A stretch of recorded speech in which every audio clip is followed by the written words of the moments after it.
Ako po si Jerry Ricablanca, isang independent distributor ng DXN International.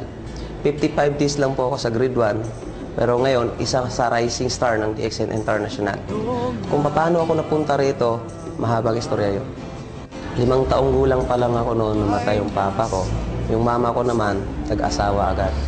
Inapi ako ng stepfather ko, so walang magawa yung mama ko kasi mahal niya rin yung stepfather ko. Diba? Nung 9 na taong gulang pa lang ako, lumayas na ako. At dito ako napunta sa Maynila. Dito sa Maynila, namasukan ako bilang isang katulong, tagalinis ng plato, tagalinis ng bahay. So, binigyan ako ng amo ko ng 50 pesos kada buwan na sweldo. Paglipas ng mga isang taon, so nabigyan ako ng pagkakataon na bumalik sa Negros. Nung nasa Negros naman ako, ang trabaho ko naman noon, tagadilig ng halaman, tsaka tagalinis ng kulungan ng baboy. So ang sweldo ko noon, mga 120 pesos isang buwan. Nung nasa South Cotabato ako, helper ako ng isang shop. Taga-abot lang ng welding rod. Hanggang sa dumating yung time na naging vulcanizer din ako. So, pagkatapos ng naging vulcanizer, kumbaga mas malaki pa yung gulong kaysa sa katawan ko, lumipat ako, nanghas ako na maging pahinanti. So, noon pa man, pinilit ko talagang gawin lahat dahil nasa pakalaki talaga yung pangarap ko sa buhay. Napunta naman ako sa Bungtod, Tago, Surigao del Sur. Ang trabaho ko naman doon, taga-feeder ng sugpo.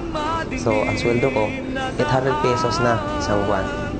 Ngayon, 19 years old na ako noon nang nadiscover ako ng isang technician na hindi pala ako marunong magsulat, magbasa. Naawa siya, tinuruan niya akong magsulat ng pangalan, apelido. So, pinagtiyagaan niya ako sa loob ng 6 na buwan hanggang sa natuto. So, sa kauna-unahang pagkakataon sa buong buhay ko, doon ko palang natutunan at malaman kung paano magsulat ng pangalan ko at saka apelido. So, magmula noon, nagkalakas loob ako na pumunta ng Maynila. Kasi alam ko wala akong pera noon.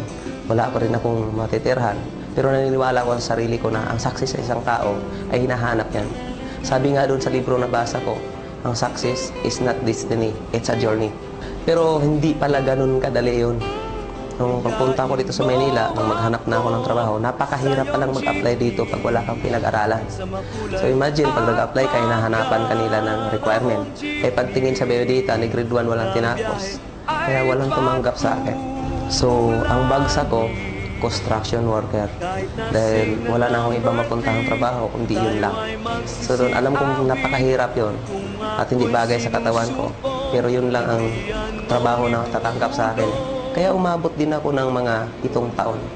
Pero kahit nandun ako sa construction, nanghas pa rin akong mag-apply ng ibang trabaho para baguhin naman yung estilo ng buhay ko. Kasi napakahirap talaga.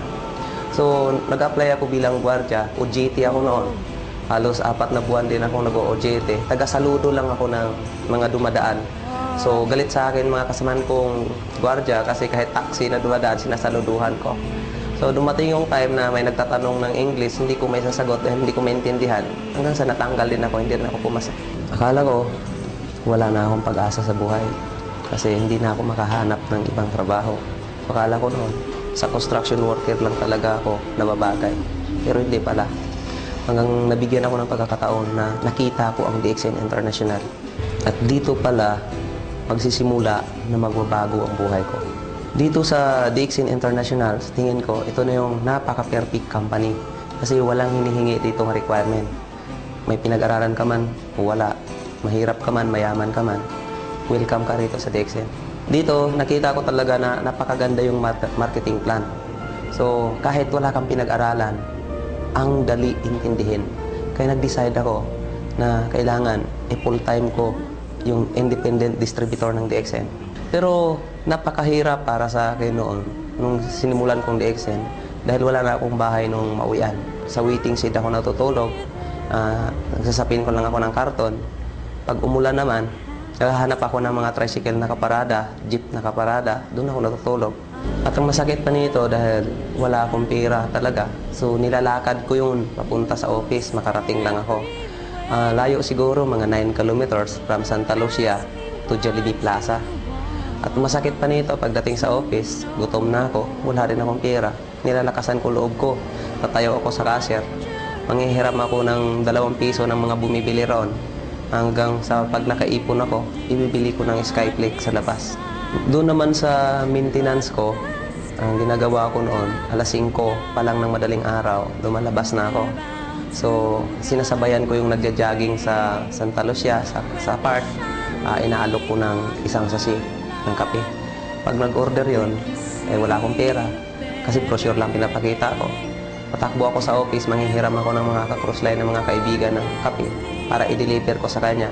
And then yung 45 pesos no na yung discount, yun ang pamamasahe ko. Pero hindi rin nagtagal, nakikita ko rin yung pinaghirapan ko. Kasi pinilit ko yun dahil alam ko na ang hirap dito sa DXN, simula lang. Kaya nung nakita kong first check ko, 4,382. Second check ko sa DXN, 7,914. Hindi ko sukat akalain, pangatlong buwan ko, 30,251. 27 days ko lang nakuha ang star agent position. Then, 2 months and 11 days, nakuha ko po yung star ruby. Kaya, napakadali lang ho sa akin para naging rising star dito sa DXN. Magmula noon, nakahanap na ako ng magandang patirahan kahit nag-a-apartment na ako. Hindi na ako sa waiting seat na natulog.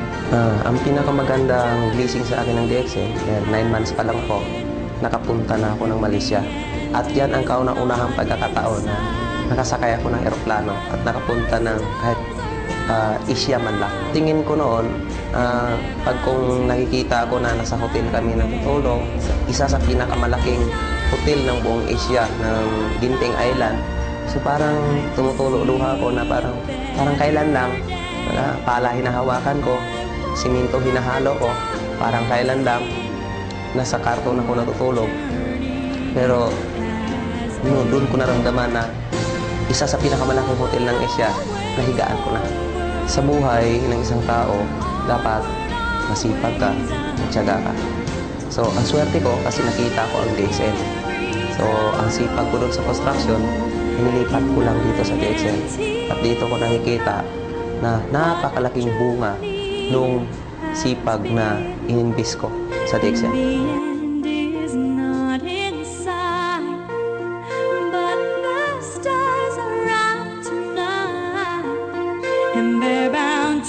Guide my way. When you're shining on my life, I can see a better day. I won't let the darkness in. What a journey. Ako si Jerry Ricablanca, isang independent distributor ng DXN International. Rising Star. Kapatid, kung nakaya ko, kaya mo to.